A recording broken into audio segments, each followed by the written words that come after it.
All right, we'll start now on the last group of your beta-lactams, your beta-lactam antibiotics, which will be the cephalosporins.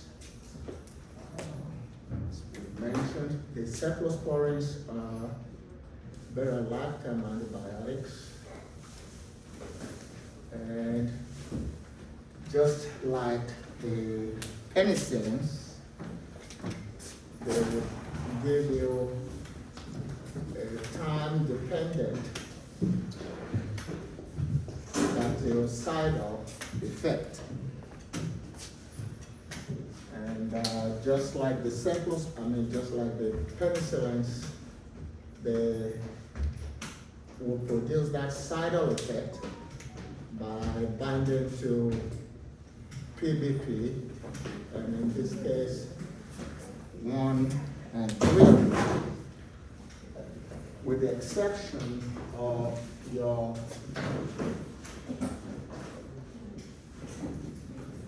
fifth generation cephalosporins. The first two up there, which tend to work by binding to PBP2A.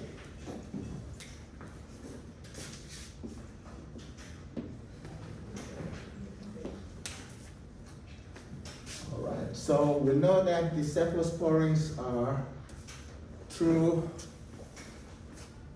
antibiotics because they are produced by these two organisms, Streptomyces lactamdurans and Cephalosporium acremonium. So those are the sources, the original sources of your cephalosporins. You can classify cephalosporins into different groups based on their structure. So you have structural classification, or based on their generation. So generational classification, or based on the duration of action, in which case you would have short-acting, intermediate-acting, and long-acting cephalosporins. If you go by structure, you classify them into 4 groups. You have the syphons, and you have your oxacyphon,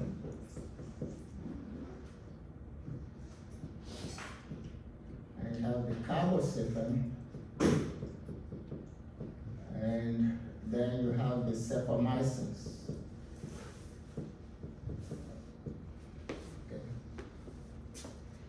You only have one oxacyphon, and that's the drug that is called moxalactam. Brand name is Moxan. So that's the only oxacyphon. You also have only one carbocyphon, which is Lorabid. That's the brand name for Loracarbef. Loracarbef. And then the cephomycins, you have 3 of them, cefmedazole, which is your cefazone, and you have cefixitin, which is mefoxin, and then you have cefotitan, which is cefotan. So those are your 3 cephomycins, and the rest of them are syphons. So that's going by the structural classification. The cephomycins were produced by your Streptomyces lactamdurans. The others originally came from your Cephalosporium acremonium. Okay, so the source, the natural source of your cephomycins originally is Streptomyces lactamdurans. The others will be Cephalosporium acremonium. So that's in terms of structural classification. You can classify them also based on generations. And today we have first generation, second, third, fourth, and fifth generations. And those are not based on time. Those are, you don't assign a generation to a new cephalosporin because of when it came out. They are actually based on spectrum. You know, your first generation agents are those that will be very active against your staph and strep, that is very active against your gram-positive aerobic cocci, and they will usually have no effect on gram-negative aerobic cocci, that is Neisseria or your Brachymelia. You have certain organisms that are actually used to classify these agents. A class 2 or G2 agent, second generation, will be less active than your G1 against staph and strep, but will be active more, against more gram-negative organisms. Okay. And your G3, you're basically looking at this organism, Pseudomonas. Okay. If a new cephalosporin comes out and it is very active against Pseudomonas, it would most likely be considered a G3. G4 would be the same as G3, except that your G4 drugs are more resistant to beta-lactamases than your G3 drugs. And of course, G5 will bind to a different PBP, penicillin binding protein 2A, and would be more effective against your methicillin resistant Staphylococcus aureus. Okay, so you look at certain organisms. One is Pseudomonas, the other one is Bacteroides fragilis. You know, if a new cephalosporin is effective against Bacteroides fragilis, it would most likely be classified as a G3 or G4 agent. So it's not based on the time that they came on the market. So those are the different generations, and you can also classify them based on the duration of action. If you have to give the cephalosporin, say every 4 hours, then that would be a short-acting agent. Okay. And we can basically do this. Okay.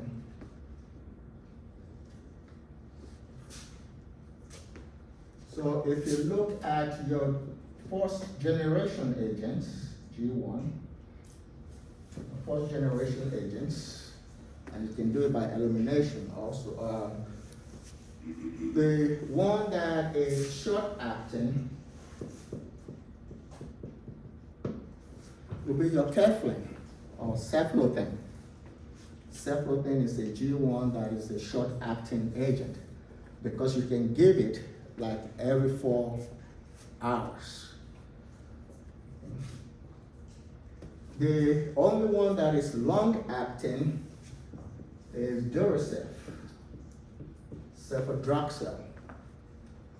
Okay, Duracell is long-acting because it can be given on a Q12 basis, on a BID basis. Any other G1 will be intermediate acting. That's why I said we can do it by elimination. Okay, so short-acting G1 is cephalothin, which is Keflin. Long-acting G1 is cephalexin or Duracell. All the other G1s are intermediate acting.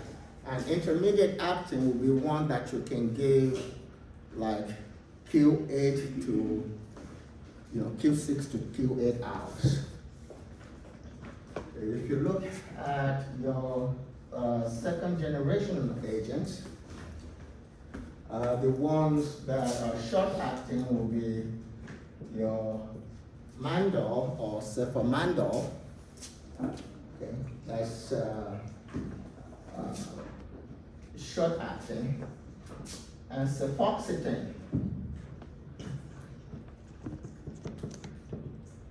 which is methoxin.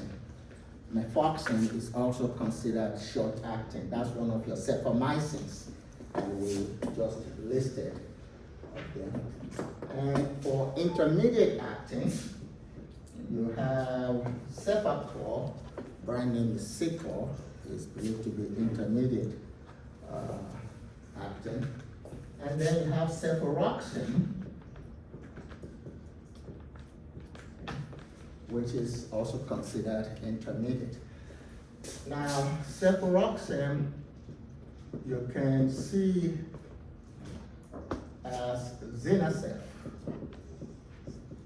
Okay. That's the injectable form of cefuroxime. But then you have cefuroxime acetal, so it's an acetal salt, and that is Septin.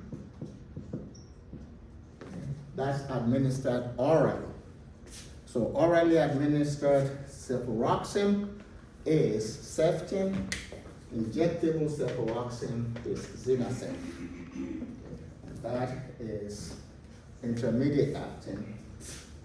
Then all the other G2 agents are considered long acting. And if you go to your third generation agents,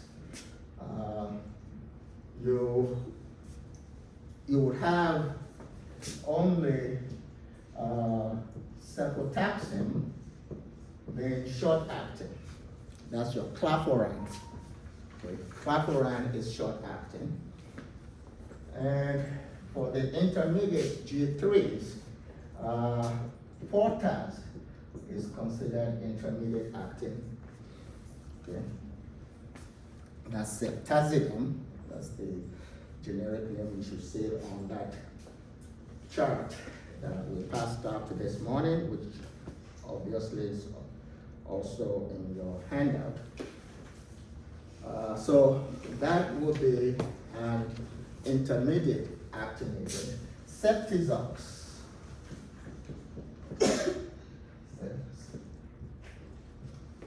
which is ceftriaxone, is also an intermediate acting G3. Okay.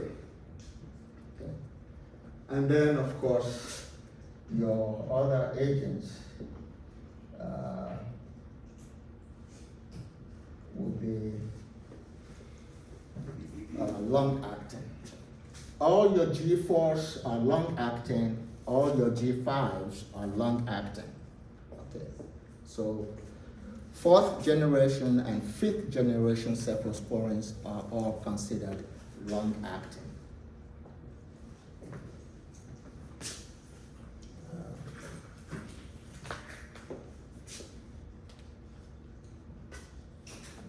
Okay, so those are your different ways of classifying the cephalosporins.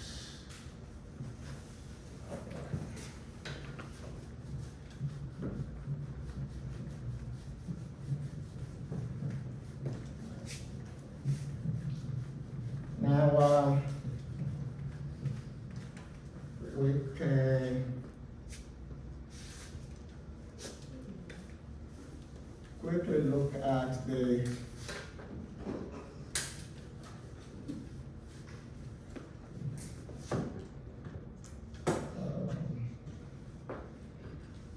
spectrum of activity of these agents. We will look at the spectrum of activity of the G1, G2, and G3. I will just quickly mention some things about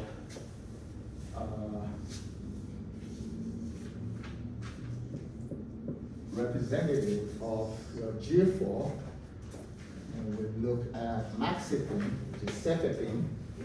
Its brand name is maxipin.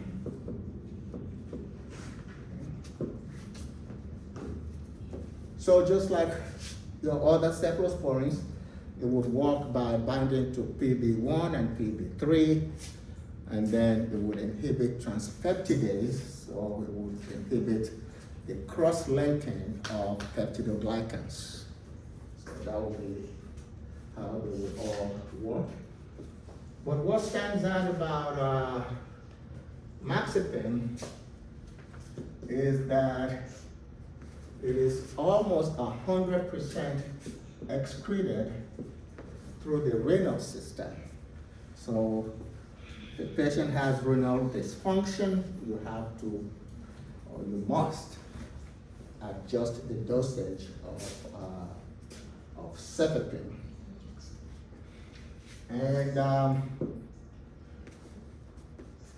it is primarily used for managing nosocomial infections, especially when the nosocomial infections, that is hospital-derived, okay, hospital-derived infections, especially when the nosocomial infections are caused by capes, what you call cape organisms. Okay. And apart from that, it is also used for the management of severe secondary peritonitis, because your severe secondary peritonitis is usually caused by one of the capes organisms. Okay. And by capes, you're talking about the Citrobacter. That's your Citrobacter fruandi.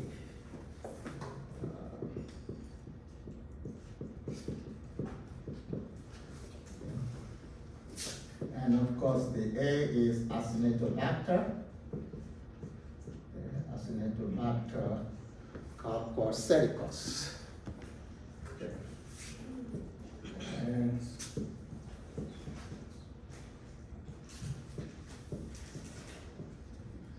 And the P, of course, is Pseudomonas aeruginosa.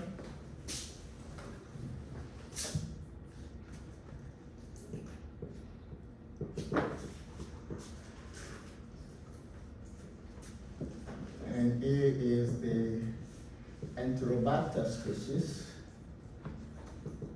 Enterobacter aeruginus.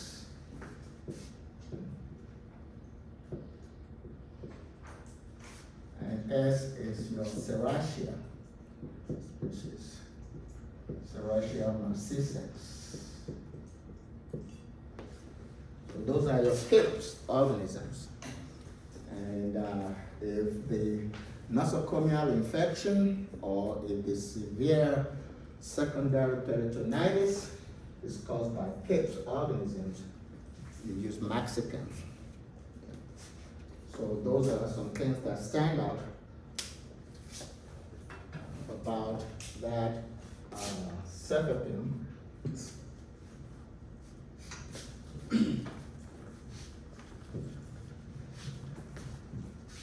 And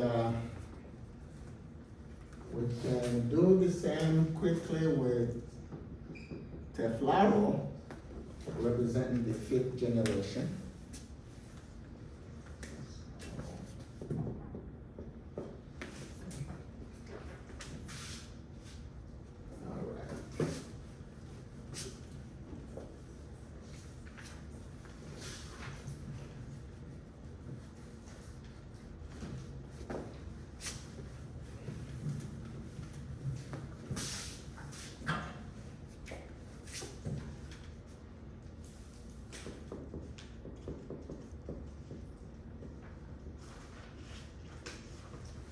Teflaro is the brand name for your fifth generation agent that is called Septarolin.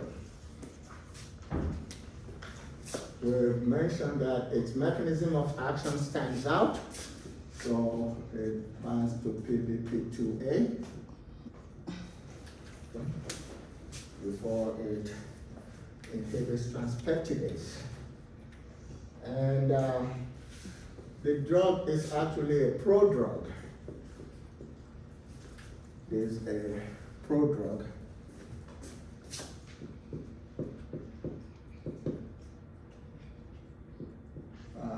That comes Septarolin fosanyl. So the Teflaro that you administer is actually a fosanyl salt. Fosanyl salt. That's fosanyl salt of Septarolin. So when you give the Teflaro, which comes into that in the form of that salt, then it would be broken down by phosphatases to your active Septarolin. So it comes as a prodrug. Okay. And the phosphatases are not your cytochrome P450 enzymes. So Teflaro is not a substrate for cytochrome P450 enzymes. So it's broken down by those phosphatases. And we know that it is administered intravenously. You normally will give anywhere from 400 to 600 milligrams IV, and it's usually given every 12 hours. If the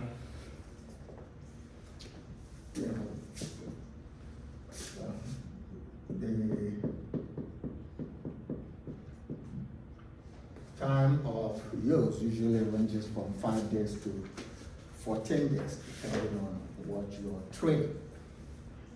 Okay, so we know that the drug has a half-life of 2.6 hours, and it is only about 20% plasma protein bound in terms of its plasma protein binding.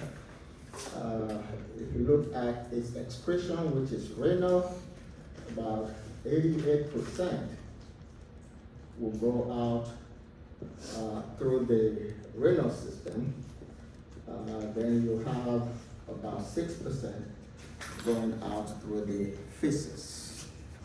Okay, so again, renal dysfunction would necessitate the changing of either the frequency or the dose of administration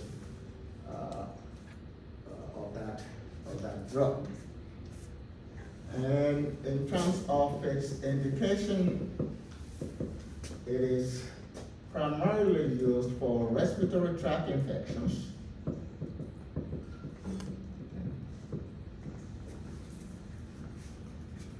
and in particular for community-acquired pneumonia. And it is also used for XXXI, skin and skin structure infections.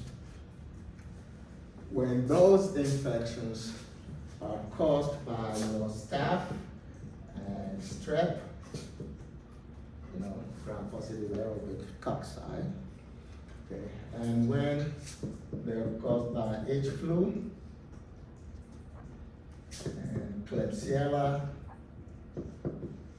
and your E. coli. Okay. And that staph includes your MRSA. Okay. So if the infection is caused by MASA, then you can use your Teflaro. So those are some quick things we want to highlight about Teflaro.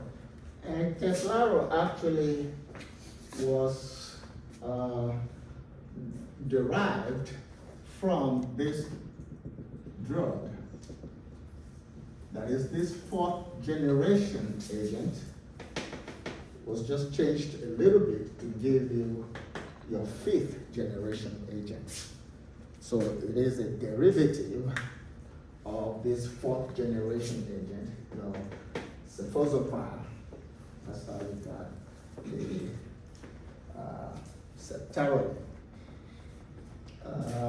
Some other nomenclatures that you can see, skin and soft tissue infections. So it's still referring to different skin infections. You can say it called SSI, that is skin and skin structure infections, or skin and soft tissue infections.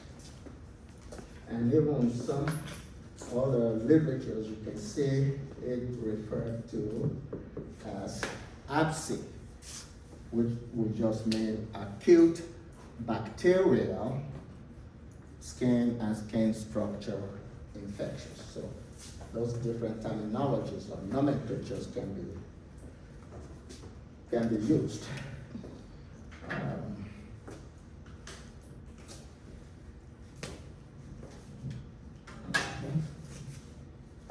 So just some quick notes about your fifth generation agents.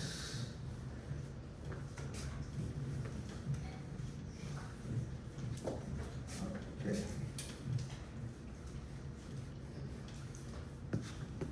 That's fourth and fifth. Now we can look at the spectra of your G1, G2, and G3. So we're looking at first generation agents. Of course, it will be effective against staph and strep. Like we said, the more effective even than your G2s against your gram-positive aerobic cocci. And then if you look at the clots, gram-positive aerobic bacilli, your first generation will not be effective. If you look at that chart, anytime you see a blank, it means that that drug is not effective against that organism. If you see a 1, that will be the highest, that is most effective. 2 will be less effective than 1, and 3 will be less effective than 1 and 2. And when you look at that chart for the cephalosporins, you see that they're really not effective against gram-positive aerobic bacilli. So basically all your cephalosporins are not good against CLOP, that is Corynebacterium, Listeria, or Bacillus. Okay. So not effective there. And then you look at the gram-negative aerobic cocci, in which case you're talking about Neisseria and Moraxella or Barhamella. G1s are also ineffective. You should see a blank block there for your G1s. Okay, so it will not be effective. And then you go to the gram-positive gram-negative aerobic bacilli, and we can take all of them together and just say I task 4.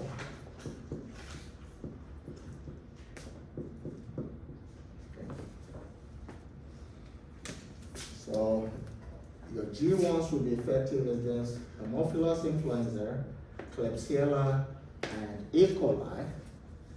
And then, of course, Pastorella. And the pro will be Proteus. In this case, it will be your Indo-negative Proteus.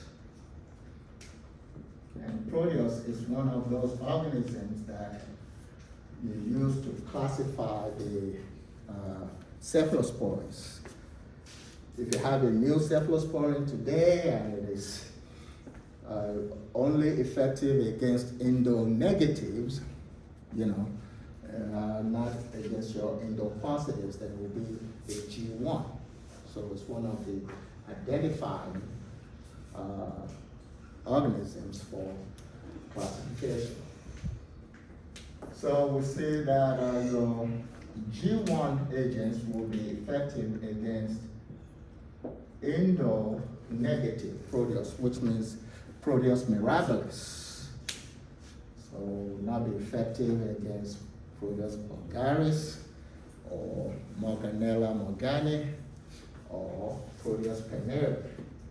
That's another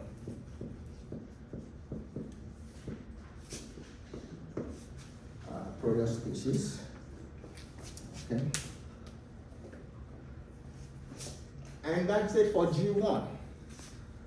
There's only one exception there, and that's ANSEF, or cefazolin.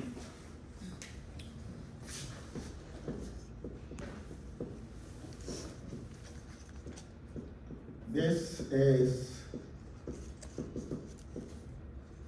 is the only G1 that works against any anaerobe, and it works only against Clostridium tetani. Okay, so the only G1 agent that has anaerobic activity is ANSEF, and it works only against Clostridium tetani. So all your other G1s will not be effective against anaerobic organisms.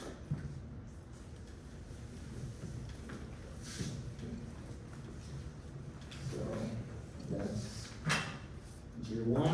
If you look at your second generation agents, if we take the cephamycins, as representative group for your G2s, you will see that this drug that we mentioned earlier, cefuroxime, has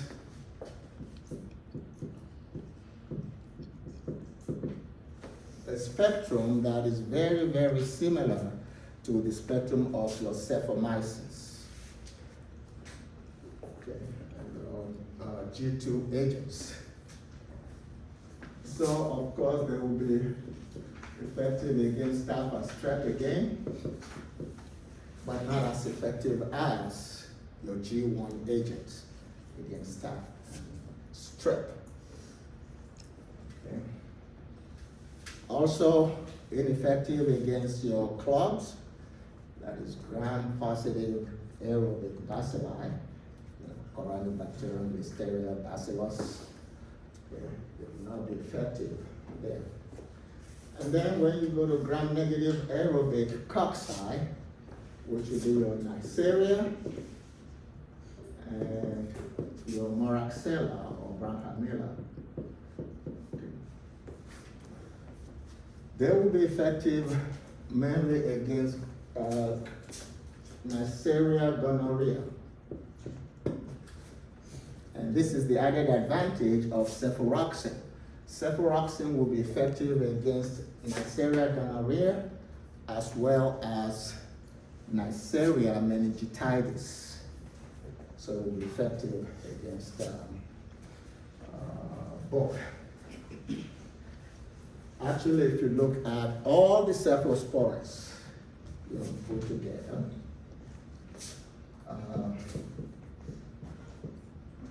clavorine or cefotaxime, which is a G3,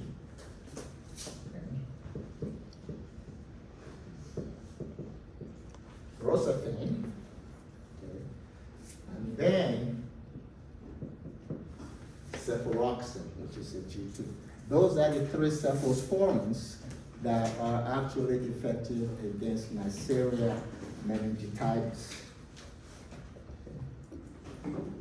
So, only this is G3, that's G3, and cefuroxime, of course, is a G2. That will be effective against that Neisseria meningitis.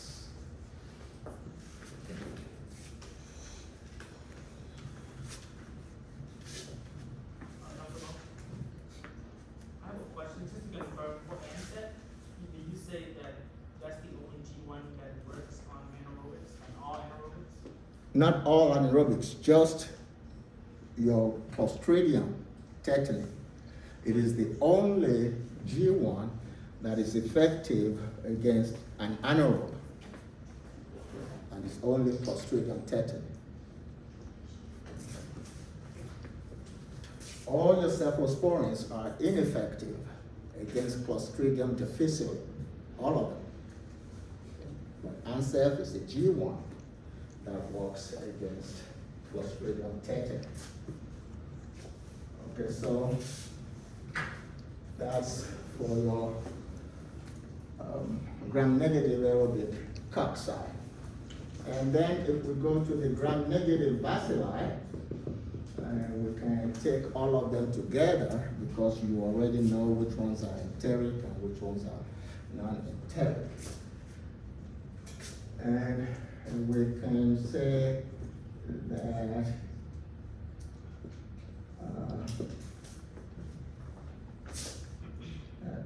yes,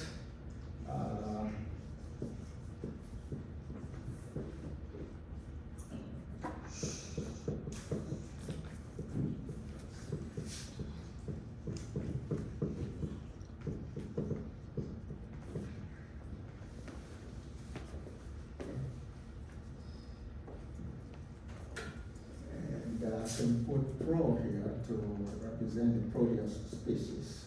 So yes, pro arrows hike past Providence. So these are all gram-negative bacilli that your cephomycins and your cefuroxime would work against. Yes, of course, we'll refer to Yersinia, okay, Yersinia species, then Proteus species. So your G2s will be effective against both indole positive and indole negative Proteus species. And that's what makes the difference. G1, only Proteus negative, indole negative Proteus. Your G2s can work against both indole positive and indole negative Proteus species. Aero, of course, would mean Aeromonas, that will be effective against. This S would be Serratia, Serratia species. Of course, high will be H. flu, and K will be Klebsiella, and E is E. coli. And here's another point where your cefuroxime has an added advantage over your cephomycins, because apart from E. coli, cefuroxime can also be effective against Enterobacter species. So it has that added advantage. And last is Pastorella, and your Providence is referring to Providentia species. So that will be it for your G2 agents in terms of gram-negative bacilli. And then you go to the anaerobes.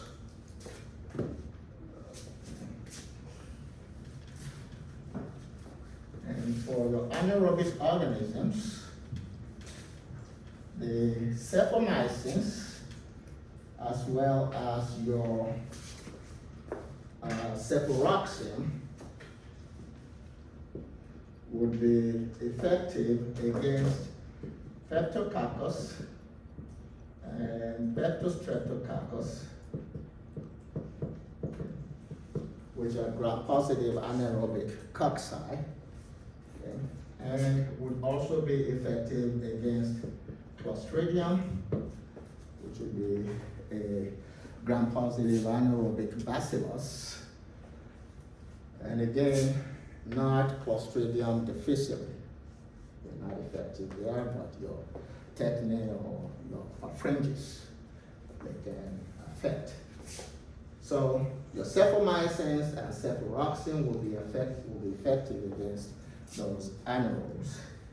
And then if you go to, these are gram-positives, and if you go to the anaerobic agents that are gram-negatives,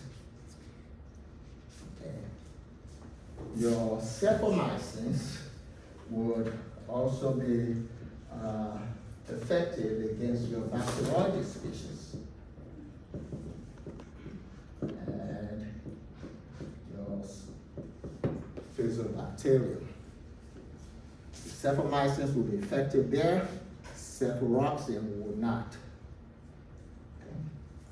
So cefuroxime would only be effective against anaerobic organisms that are gram-positive, both cocci and bacilli, okay, but not against those that are gram-negatives. Okay. So that's what we have for G2. And then for your G3 agents, pull them all together. Again, effective against staph and strep. Okay. And would not be effective against clubs, gram-positive aerobic bacilli. So would not be effective against Corynebacterium, Listeria, or Bacillus.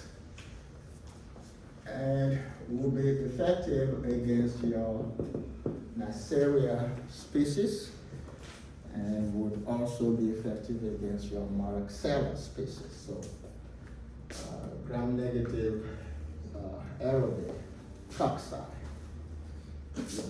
they can work against. And then if we go to the gram-negatives that are aerobic, in this case, we have to divide them into those that are enteric versus non-enteric.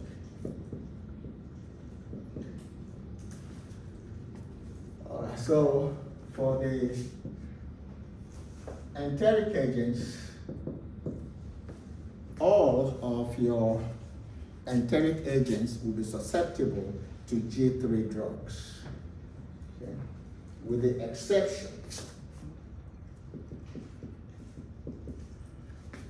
exception again of Salmonella and Shigella. Just like your extended spectrum penicillins, just like your carbapenem, that is imipenem, effective against all gram-negative aerobic enteric bacilli, except for Salmonella, Shigella, and of course, those other two, included Yersinia. Okay. So we have that exception. But for two drugs, two G3 drugs, you have an exception within the exception. Okay. This particular agent, Salmonella typhi, which can cause typhoid fever, okay, typhoid fever, can be hit or can be responsive to the use of your ceftriaxone or rocephin, okay, which is of course a G3 agent that is very commonly used. And can also be hit by your cephalbid, cephalopirazone. So those two can be used to treat Salmonella typhi infections, so typhoid. But you don't use any other three. Some people say that chlorpherin can be effective also, but these two we know for sure can be effective against Salmonella typhi. So that's an exception to that exception rule.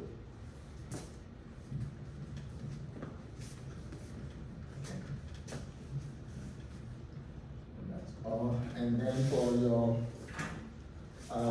non-enteric agents, okay, you're talking again about that we always talked about, the APHA in particular. So they can work against your APHA organisms in particular.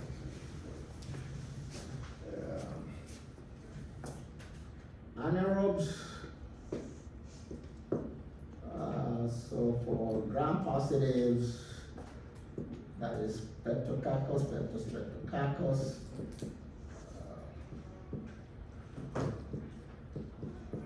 and your Clostridium. You can use chlorpherin, that is G3, that is cefotaxime. Okay. So chlorpherin works very well there, and cephalopirazone, which is cephalbid. Okay.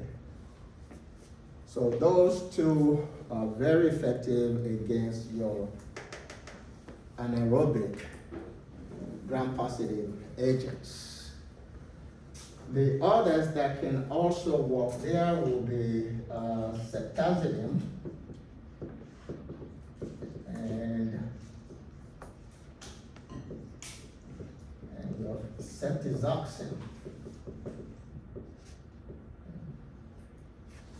Those are also effective against Streptococcus, Streptococcus, and your Clostridium. Okay. And if you look at the ones that are bacilli, that is anaerobic gram negative bacilli, that is your Fusobacterium and Bacteroides species. Again, chlorpherin and cephalopirazone will be very effective against those ones.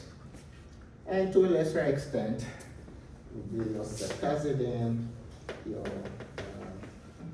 ceftriaxone, and to some extent moxan or moxalactam. That can also be effective there. We look at spirochetes, particularly your Borrelia burgdorferi. We'll be talking about chlorpherin, and we'll be talking about ceftriaxone or fluoxetine. Those are effective against Borrelia burgdorferi, which causes Lyme disease. And then, of course, Nocardia, against Nocardia species, Nocardia asteroides. It is only chlorpherin that seems to be effective against that organism. All right, so that's a quick look at the spectra of activity of your G1, G2, G3 agents.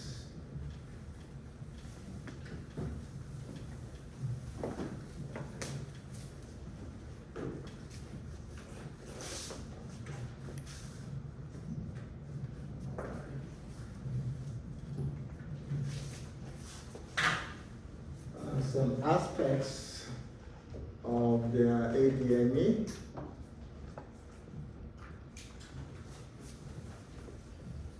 You have some cephalosporins that can be given orally.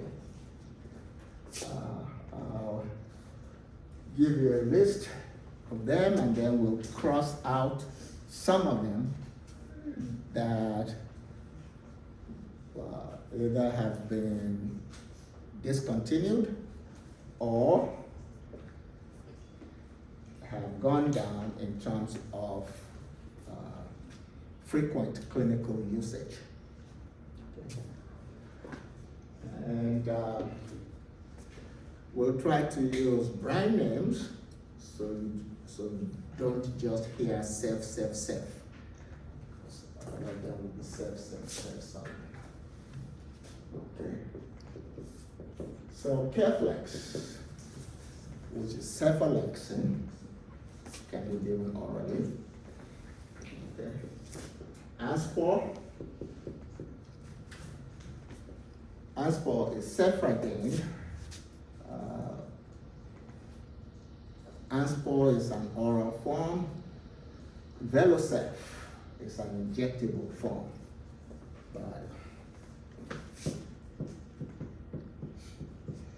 That's it, brand name. Duracell, and we've mentioned that. Cephadroxil, the long-acting G1, the only long-acting G1, Duracell or cephadroxil. Okay. Ceftin, we've mentioned. Cefuroxime acetyl, which can be given orally. Cedax, okay, that's a brand name for ceftibuten. So that can be given orally.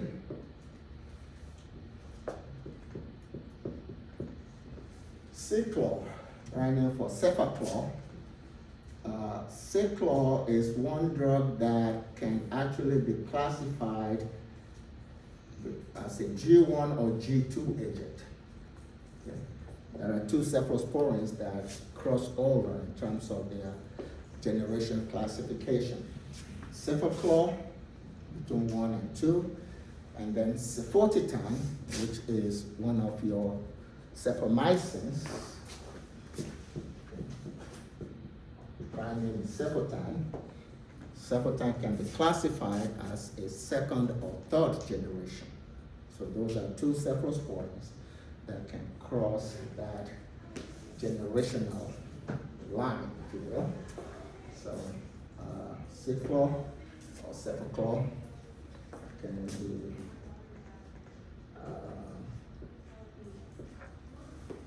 be G1 or G2. Okay. Lorabid. Lorabid is actually considered a G2. Okay, that's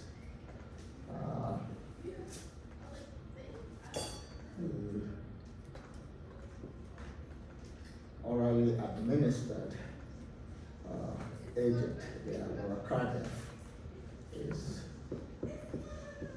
his name. Vantin is cefodoxime. I think we have it here. Number 12. Cefodoxime, that's your Vantin.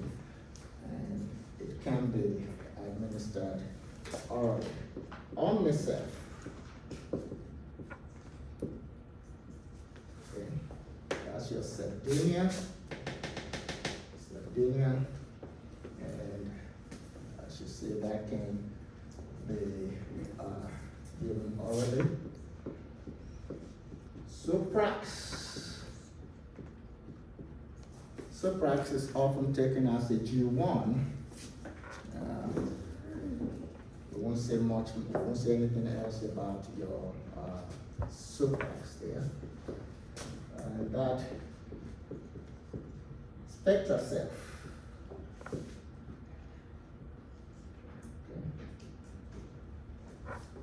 SpectraCef is often considered a G3 agent. Let me just say something about Spectracef. That is an orally administered G3 cephalosporin that is also a prodrug. Okay.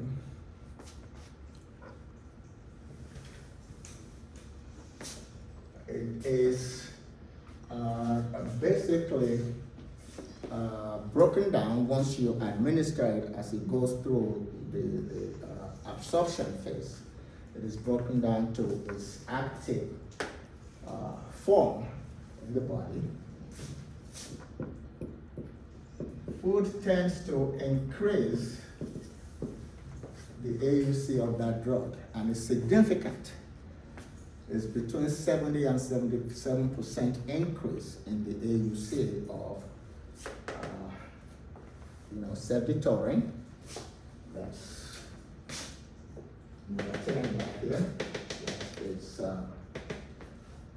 generic name for Spectracef. And the drug you normally give at a dosage of 200 milligrams POBID, and you want to give it with food so you can get an increase in the amount that will be available for action, because you increase the area under the curve of that drug. And it is used for ABET B. It is used for CAP, and it is used for SSTI or SSSI, if you're still talking about skin infections. Okay. ABET B is acute bacterial exacerbation. Acute bacterial exacerbation of chronic bronchitis. Acute bacterial exacerbation of chronic bronchitis. Okay, so it's a respiratory tract infection. Okay, so that drug is used for that, and of course that's community acquired pneumonia, and then SSSTI. Okay.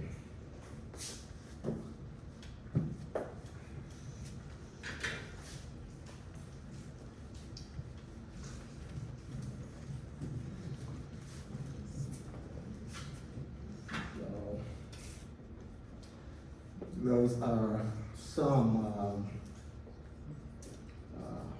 your agents that you can administer orally. We mentioned the different G levels of those agents. So once to cancel out, Cefradine. Cefradine has basically been removed.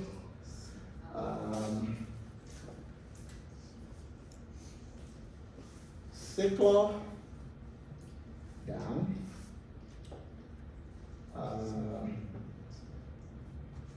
Lorabid, down. The oral suspension of Vantin, okay, has basically been discontinued, and you don't even have the brand name available, but the generic name is still available. Cefodoxin, you can still find around.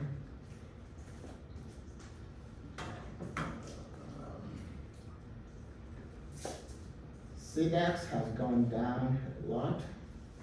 Certificate has gone down a lot, and you can still see the non-solution, that is non-suspension form of it around, but not used that often. Vantin, like I said, the brand name was discontinued, but you can see cefodoxime already on the market. Okay, so you just have a few left that can be given orally.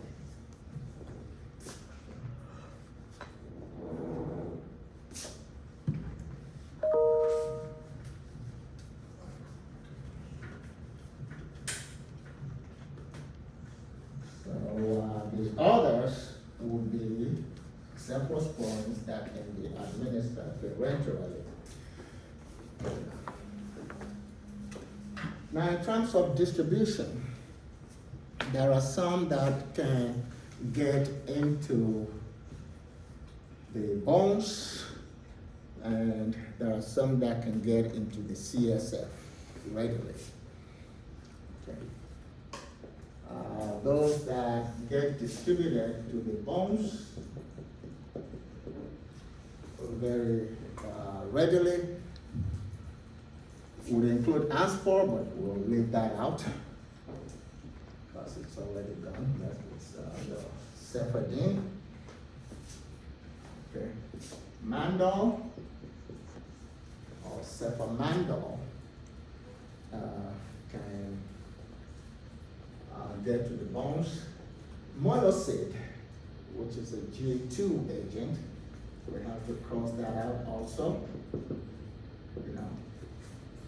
Monosid could get into the bones, but it has been taken off the market, so we don't need to worry about it anymore. Okay. Precep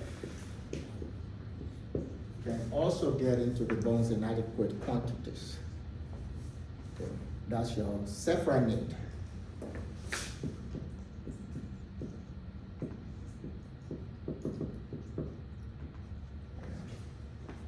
So that can get there. Then your cefuroxime, of course, particularly when you give it by injection, that is Zinacef, it can reach the bones in adequate quantities.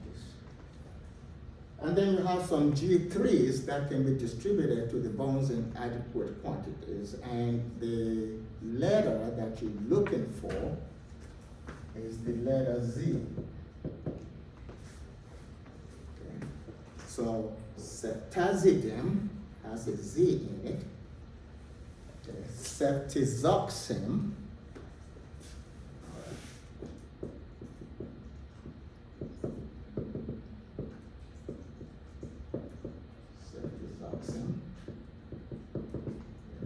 has that Z in it.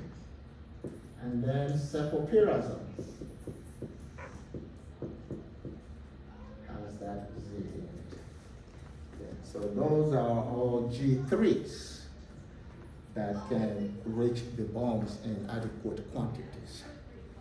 No matter how good your drug is against a given organism, it is useless if it cannot get to the site of infection. That's why distribution matters. See? So if your drug cannot get to where the infection is, it's absolutely useless, no matter how good it is against that organism. And that's why you want to know some that, so if the patient has osteomyelitis, okay, you want to pick a cephalosporin that can reach the bones in adequate quantity. And it'll be the same thing with brain. If the infection is in the CSF or in the brain, you want to pick a cephalosporin that can reach the CSF in therapeutic concentrations. And given that, we can look at the ones that can penetrate the CSF very regularly. And you see that cefuroxime is the only G2 that gets into the brain readily. And for the others, you have cefepime, which is a G4, and I will just use its brand name, Maxipren. Okay, so this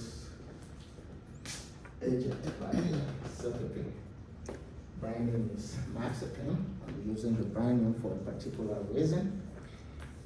Okay. Then your moxalactam or moxam, okay. Your cefizox or ceftriaxone, okay. Your clavoran can also get in there. Ceftriaxone,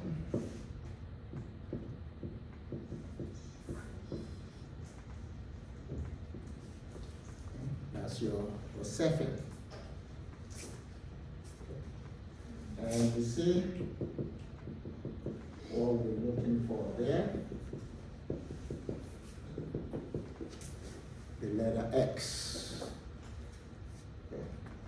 So those can reach the CSF regularly.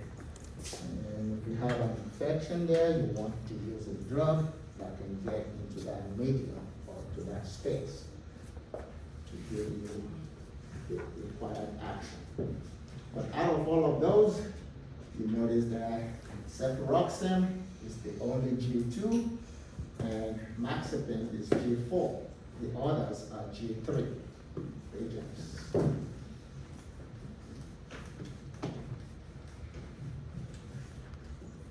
Normally, your cephalosporins will go out in the urine essentially unchanged, but you do have two agents that can undergo deacetylation before being excreted in the urine. And those two are Keflin, which is cephalothane, a G1.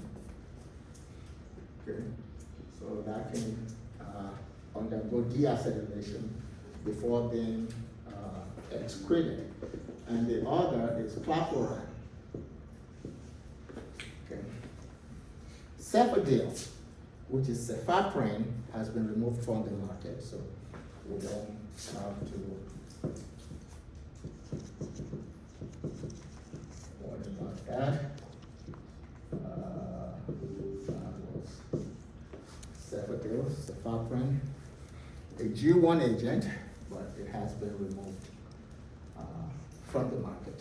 So it's just the Keflin and clavoran that can undergo deacetylation prior to urinary excretion.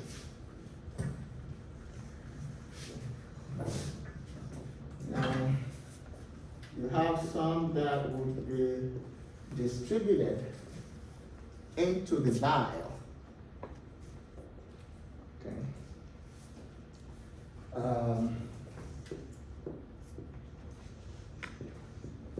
Ancept is one of them, and cephalbid or cefalpirazole is another. Okay. Ceftriaxone, which is Rosefin, can also be distributed into the bile. This is the main one that one has to pay attention to, that cephalbid. Okay. Because yes, it gets distributed into the bile a lot, and the biliary excretion is prominent in terms of the pharmacokinetics of your cephalbid or cefalpirazole. You know, so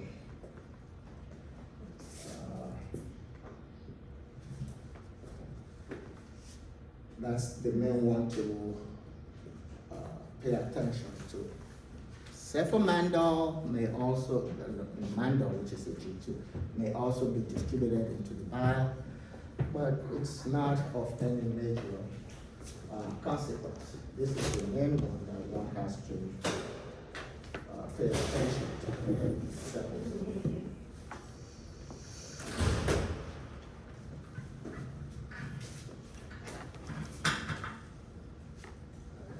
And then you have some that are greater than 80% plasma protein bound.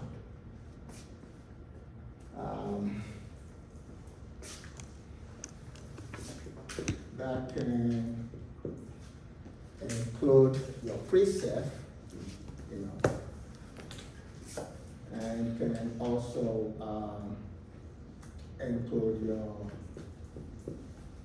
Ancef. And then you have your monocyte cefotan or cefotitan, binding the cefotan. Okay. And then you have cefoperazone, which is cepobid, and ceftriaxone, which is rocephin. And you also have that SpectraCef. Okay.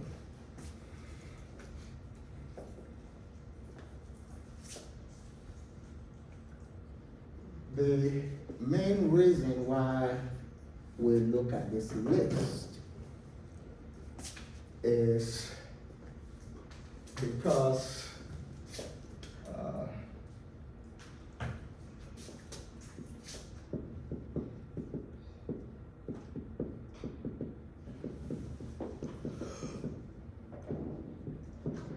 it's because of that structure, methyl tetrazole. The ones that are 80% or above plasma protein bound also contain this structure. Okay. The methyl tetrazole. And why is that important? Any cephalosporin that has that methyl tetrazole in it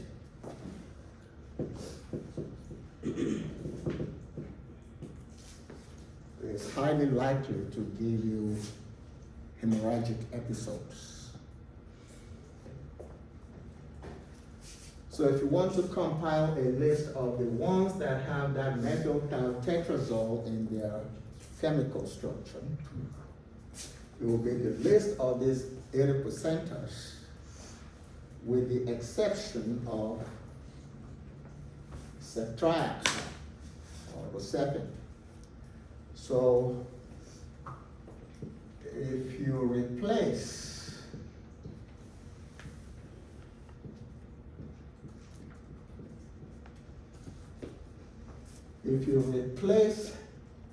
rocephin with moxam and mandol, you will actually have a list of the cephalosporins that can give you bleeding because of the methyl tetrazole that they contain. So that's why that is important. And again, in terms of excretion, they are all basically renally excreted.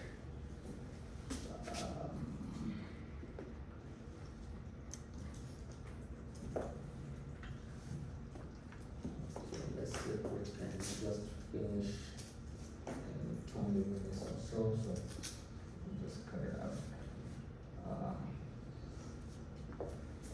Okay.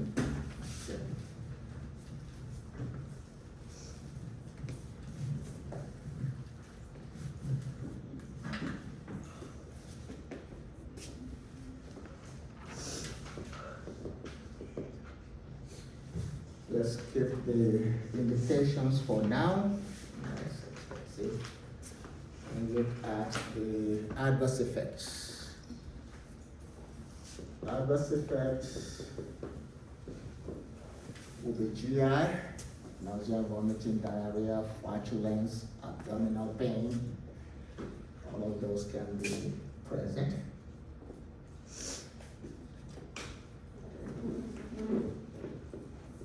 2 will be hypersensitivity. And cephalosporins tend to have cross-allergenicity with penicillins. In other words, if a patient is allergic to penicillins, chances are they will be allergic to cephalosporins. Because if you look at them, penicillins and cephalosporins are very similar. They both have the beta-lactams, and penicillins have a 5-membered thiazolidine ring attached to the beta-lactam, but the cephalosporins are 6-membered ring attached to the beta-lactam. So they're very similar structurally, and so you can get that cross-allergenicity. Okay. Hepatotoxicity. They can cause some hepatotoxicity, basically increased enzymes. So AST, ALT, LDH, lactate dehydrogenase, alkaline phosphatase, all of those can go up. And then you can have some jaundice, and you may have an enlargement of the liver, hepatomegaly. So hepatotoxicity can be there. Hematologic adverse effects, you can see a direct positive Coombs test. A direct positive Coombs with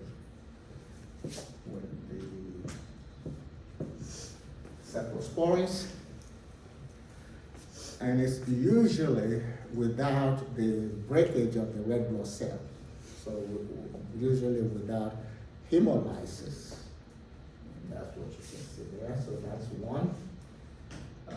And 2, the one that we mentioned here, bleeding episodes, hemorrhagic episodes. And we've seen the ones that can give you that hemorrhagic episodes. The hemorrhagic episodes probably stem from their ability to decrease the formation of vitamin K dependent coagulation factors. Okay, so if you decrease your vitamin K dependent coagulation factors, then you can get bleeding. Hypoprothrombinemia is also seen in these agents. So you can see how that can lead to your bleeding episodes. Okay, so that's your hemorrhagic or hematologic effects. Very rarely, that is on rare occasions, you can actually see some bone marrow depression. It doesn't occur very often with cephalosporins, but it has been reported. So it's a possibility. Okay. Renal adverse effects. The cephalosporins can cause casts in the urine. Okay. And you can have nephritis, like interstitial nephritis, and you may have tubular necrosis with these agents. Your ceftriaxone or rocephin is the one that is notorious for producing casts in the urine. Okay. Cefamandel is the one that is notorious for causing tubular necrosis, and cefoxitin or nefoxin is the one that is notorious for producing interstitial nephritis. Okay, so those are renal. The cephalosporins actually produce a lot of CNS-related adverse effects.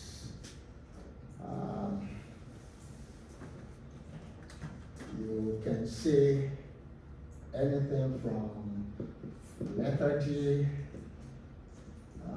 to just your regular headaches. You can see some insomnia with these agents. You can see paresthesias,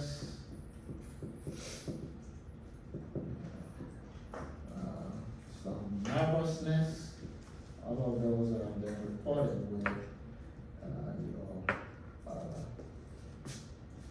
cephalosporin. Anxiety has also been reported.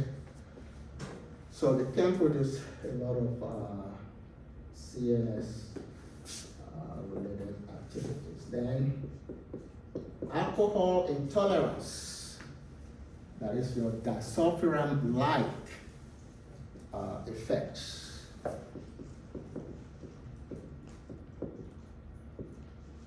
Disulfiram-like effects. So some of them should not be taken with alcohol because of that disulfiram-like effects. You have ones like cefotitan is one of them. Oxalactam is another. Cefmedazole, which is one of your cefamycins, is another one. Cefamandel is another one that can produce that. And your cefobid can also give you that alcohol intolerance reactions. And pain at the site of injection, that is usually seen if you give Keflin by intramuscular injection. It's very painful. That's cefalothin, which is your G1 agent. Okay. Cefadil will also give you that, but Cefadil is off the market, so it's just careful. If you give it IM, you can get severe pain. And of course, some of them have an extended spectrum, and so they can give you super or super infection. So that's basically what you have for the adverse effects.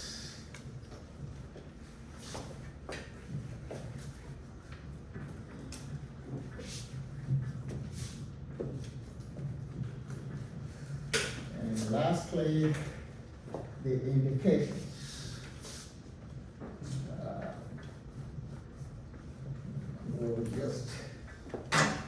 We'll just list the indications, and time permitting, we can say a word or two about some of them.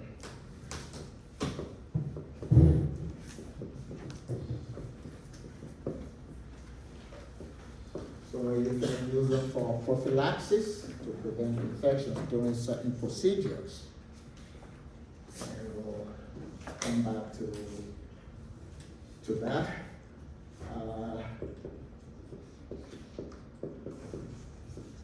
Diabetic foot infection. Diabetic foot infection, you can use that. Skin and skin structural infections will be another indication.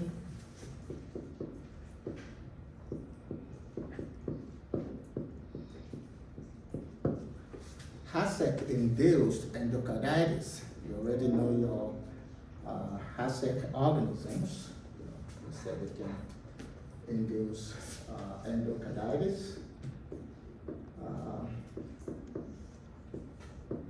Intra-abdominal infections. And this will be peritonitis. Hopefully we can get back to that. Peritonitis.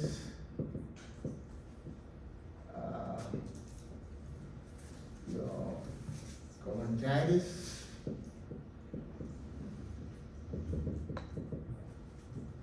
and cholecystitis.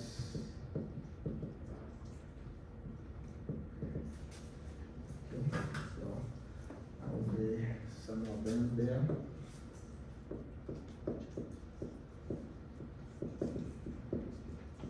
Vibrio vulnificus infections, that is your flesh-eating bacterial infection caused by Vibrio vulnificus. You can see them used there. Empirical management of certain conditions, such as meningitis, such as fever of unknown origin, FUO, fever of unknown origin. You can see them used there. And then your hospital-derived infections. Okay. You see them used there. Of course, urinary tract infections,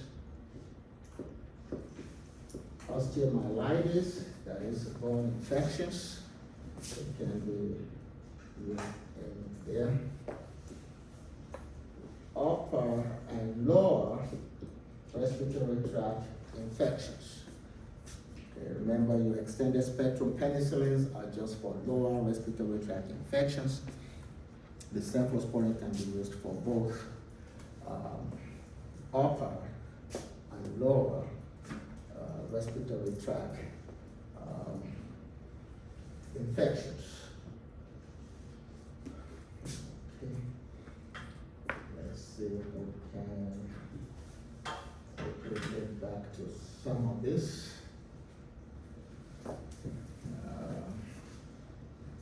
Okay, I think we can do it in 5-10 minutes. Prophylaxis.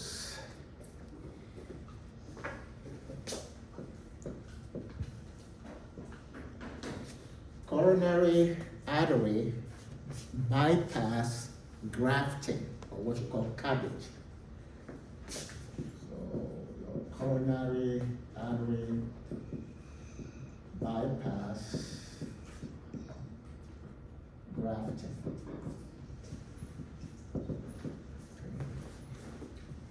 The cephalosporin that is used the most for prophylaxis to prevent infections during that procedure is ANSEF.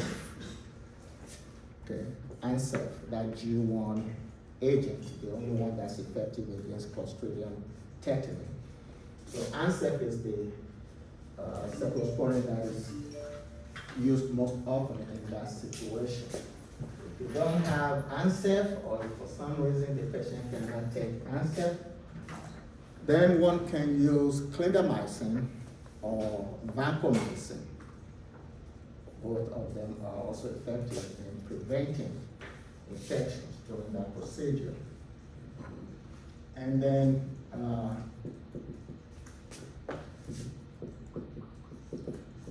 hip or joint prophylaxis, that is when they're undergoing replacement, hip or joint replacement. You can use ANSEF here again to prevent infections.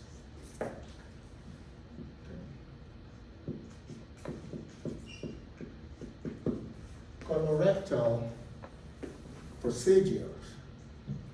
Here you can use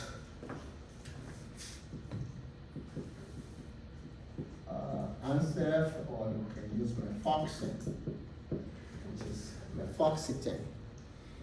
Okay. Or one can use cefotitan. Okay. So those are two. These two are cephamycins. These two are cephamycins that can be used.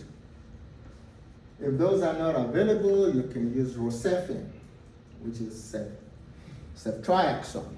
You can use Rocephin with or without flagyl. With or without flagyl, you can use it for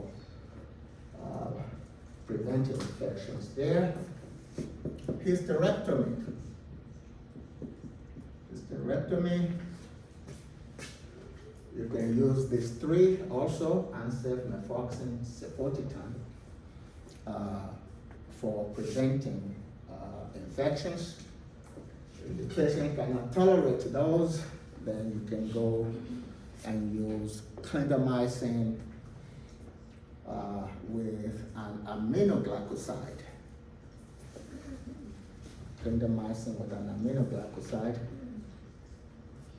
Or you can use a fluoroquinolone, like Cipro or levofloxacin.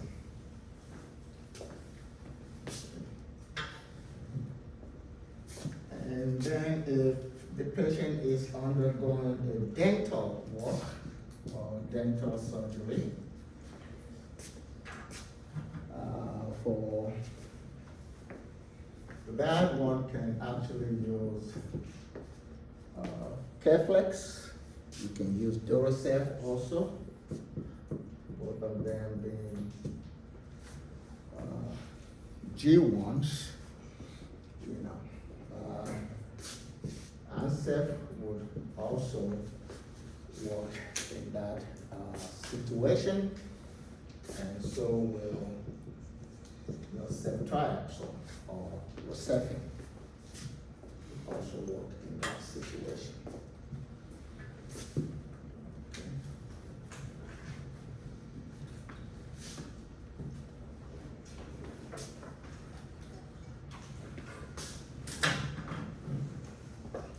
Skin and skin structure infections.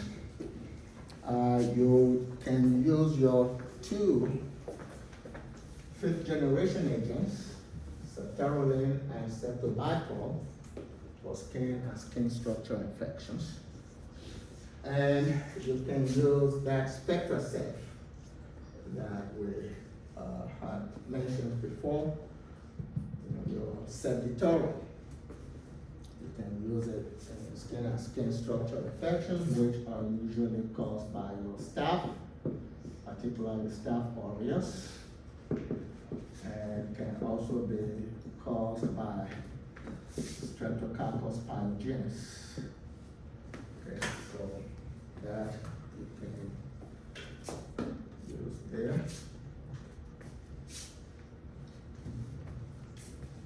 For Hasek endocarditis or Hasek-induced endocarditis, again, it will be Rocephin, and you can also use Bufferin, cefotaxime.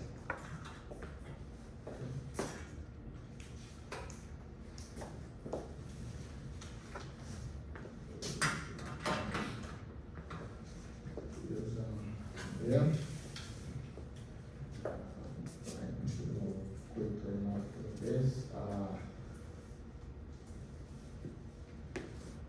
Vibrio, Vornificus, that is flesh-eating bacteria. You can use again your cephamycins. Those would work. And then those other two, like Rocephin and your Clafuran, those can work. And if the patient cannot tolerate cephalosporins, then you can go to your penicillins that come combined with a penicillinase inhibitor. So things like Timentin, you can use Zosyn, and Timentin. Unacin can also work there. And then you can use some fluoroquinolones, that is Cipro and your levofloxacin. And you may also see clindamycin being used with or without flagyl. All of those are effective against that Vibrio vornificus.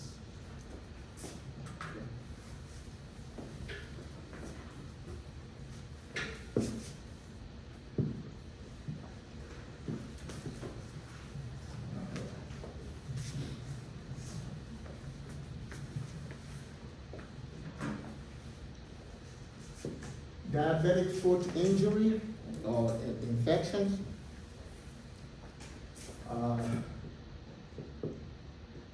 You can see it involving your streptococcus. Strep viridans is the one you mostly see there. Staphylococcus, epidermidis.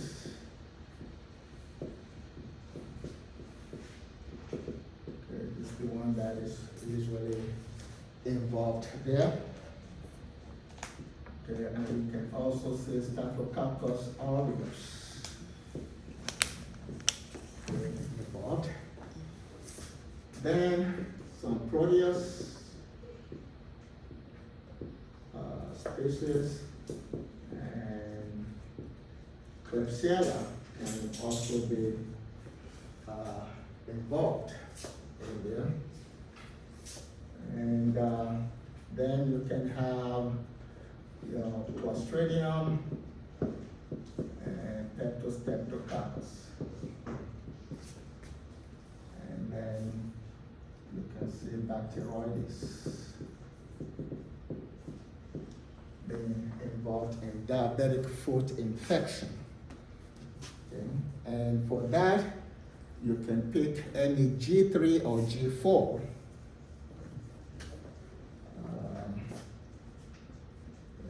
Pseudomonas also, because that can also. So any C3 or C4, and the one that is very often used is ceftazidime. And that is because Fortas or ceftazidime is the most effective cephalosporin against Pseudomonas aeruginosa. Okay, so Fortas, that's by him. So it's the most effective agent, cephalosporin, against Pseudomonas aeruginosa. Okay, so what you do, you use a G3 or G4, and you can combine that with, say, an aminoglycoside to get that synergism going. And you may even add ampicillin to cover gram-positives also. Okay, and of course, if you have anaerobes, you can use clindamycin, and you can use flagyl. So all of those can be used for the management of DFI.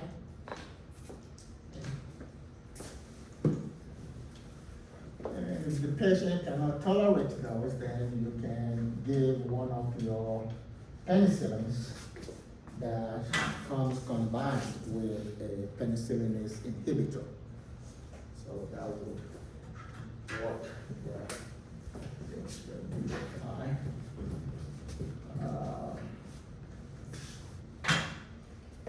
One I can quickly take off is your STD, particularly gonorrhea and chancroid.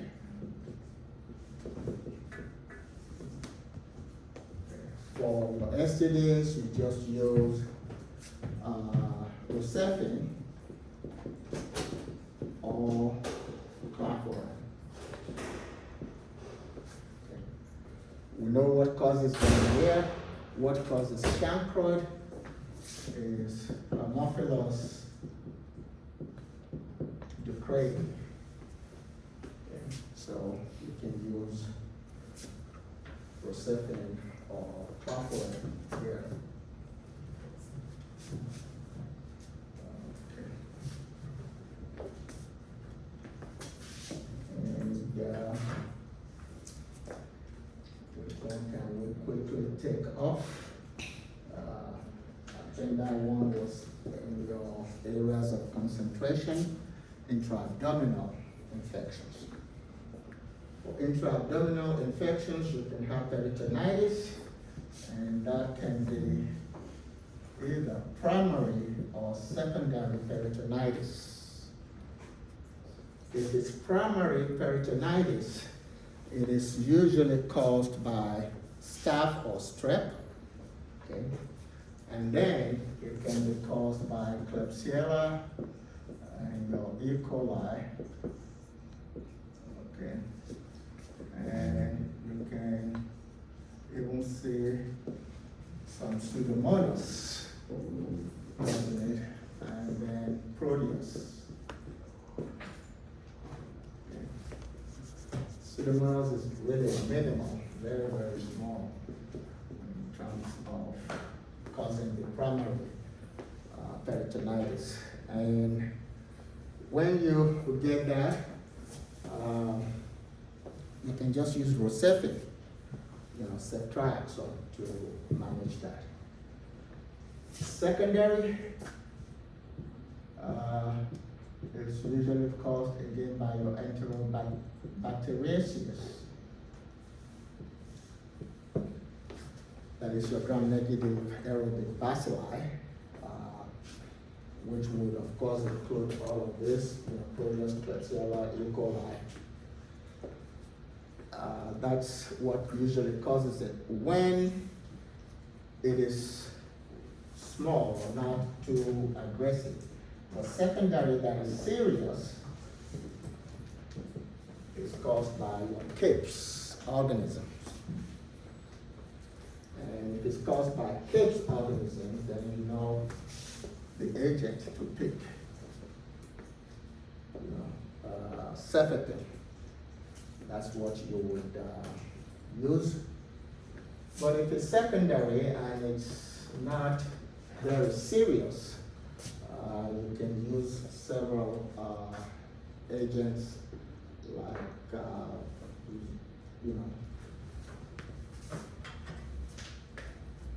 like your Zosine, for instance, that can be used. Avicaz can be used.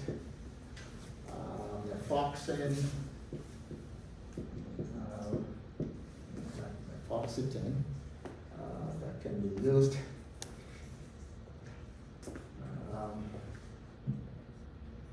But if it skips, then you use cefepime. Cholangitis, which is an inflammation of the duct of your gallbladder, that you treat the same way you would treat your secondary peritonitis, and then cholecystitis, an inflammation of the gallbladder. You will treat the same way that you would treat your primary peritonitis.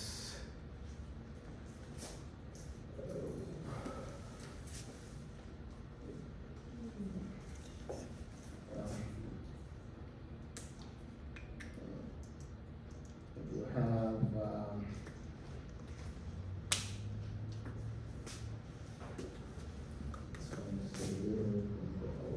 okay.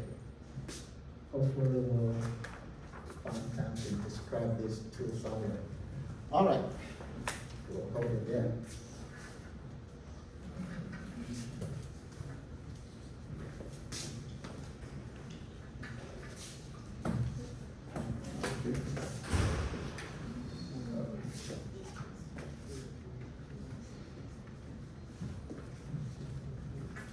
All right, questions?